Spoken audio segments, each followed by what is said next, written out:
Alright fellas, so today's video is about the Greece country in the southern Europe. I was, to be honest, planning to go to Turkey, Adriatic Sea, or Aegean Sea, as they call it. But the prices in Turkey were crazy, so we ended up choosing Greece instead. Of course, Greece is the place where the modern civilization was born. First democracy was established, and lots of architectural monuments to visit. Also, the great places you can see behind me. And it's a part of the European Union, so you pretty much end up traveling lots of countries if you want to. That was the main thing that made it choose Greece. The first couple of days were interesting because I expected, as it is a part of Europe, for Greece to be more developed, but it has significant difference from Western European countries, although it was never a communist state. However, overall well-being of people is not really. Average salary is somewhere around 1,000 euros, maybe close to $1,000 a month. But people are happy. People are really nice, really friendly. That's one of the biggest things I like about it. The main problem here, I would say, is an organization. So we had a plan to visit Acropolis. If you don't know, it's a historical place. About 2,500 years ago, it was a temple. Then it was destroyed a couple times by Persian armies. Then it was captured by Ottoman Empire, and then when Greece got independence, they built a historical museum type of thing there, and it was just a disaster. I think it's really important to understand that just from selling the tickets, the Greek government makes somewhere around 8 million euros a year from that place, and has tons of visitors. However, when we went there, they were closed because of the heat wave, so the place were not selling the tickets from 12 to 5, I believe. And then when we get there at 5, they told us all the tickets were sold out, and they said the same day, which is horrible because lots of people were waiting outside. We were told to come back at 5. I believe we need to get in. To be honest, 2 days should be enough to visit the whole historical place in Greece. The country is really small, unless you want to go to the islands, Santorini and other Instagrammable places. But again, organization of the historical places is horrible. I mean, why would someone be sold out of the tickets for the place to just go and see the stuff? Also, you have to know that if you don't know the historical history behind every monument, it will be really hard to grasp the importance of the place. I really difficult for now, so that people are recommending to get a tour guide so that they will explain to you what is what while you're traveling. Because getting the tickets is really hard, there is no guarantee that you will get in. And first thing you hear, they tell you that there's always a. So I really different, but many people were complaining that they were not able to get in even if they had a ticket.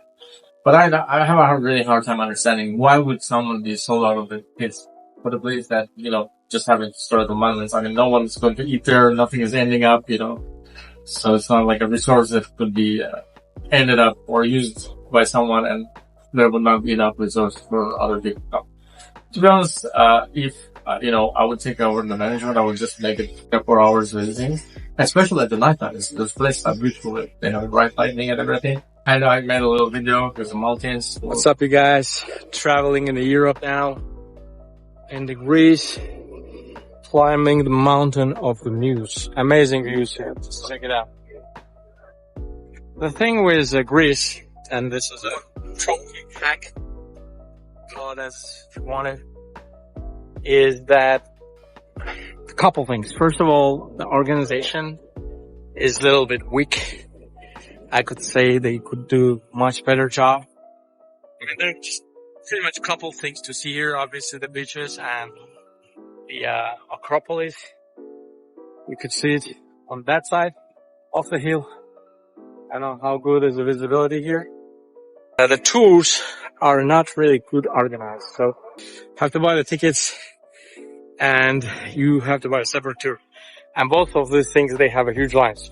But if you're visiting in summer, the thing is, they would not sell entrance until from 12 till 5 p.m. So you're pretty much, you're going to come this way this time of the day, you're going to pretty much waste your time and get nothing. But lots of archaeological stuff around, and great views of the Aegean or Adriatic Sea. You can see it. And lots of interesting stuff around here. Yeah, interesting part. The place where the civilization was born, the democracy was born as we know it. Lots of places to walk. But to be honest, they could do a much better job with organization. Like, there are tours on the internet, and I've heard that people are complaining when you buy it on the internet, you still wait in a line. So the lines are huge. Thank you for watching, and I would like to mention that this video is sponsored by my company. We help landlords to maximize their rental income. Normally, we take the property, say it's been rented for $3,000. We'll help landlord to make about $5,000 and charge about 10% from the profits. This is what we do. If you guys interested, if you're a landlord and looking for that company that would help you with getting more rent, just letting you guys know, I'm also a realtor in California. Any part of California you're looking for real estate, property for yourself, live with a family, or for investment, I'm your guy. Feel free to hit me up in the DM. Now, beaches are awesome. The problem for me personally with Aegean Sea is that the water is very, very salt.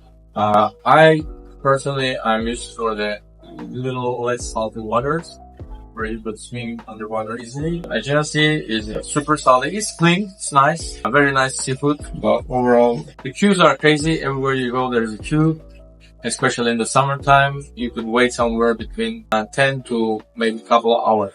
Now the thing with Greece is that it's getting snowy sometimes in the winters. Not a lot of snow, but it's not that hot. So if you visit for the beaches, you'd probably try to visit close to summer, not in the summer itself because it gets super hot. And again, everybody's coming down in the summer, and most places shut down. And overall, you would spend lots of time with.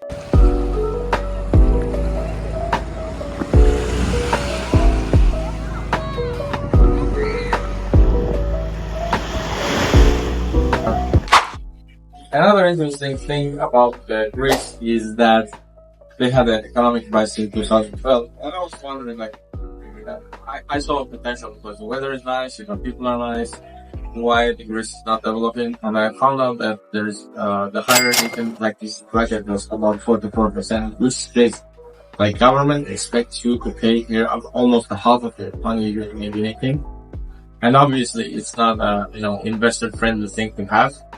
That would scare away lots of investors. Very interesting thing that I've heard, that most of the current investors that they have are from Arabic countries and China, which is really interesting considering that this country is a part of European Union. Chinese investors investing here means that they will have significant assets. Personally, I would not invest to the place that has income tax or a higher tax brackets over 20%. That's just ugly. You would pretty much end up working for someone instead of having your own business. Hotel prices are really, nice. So we paid somewhere around $150 for a 4-star hotel with a pool, with a breakfast.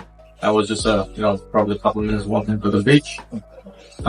Stuff is very nice. Hotels are very clean and, pretty much very good.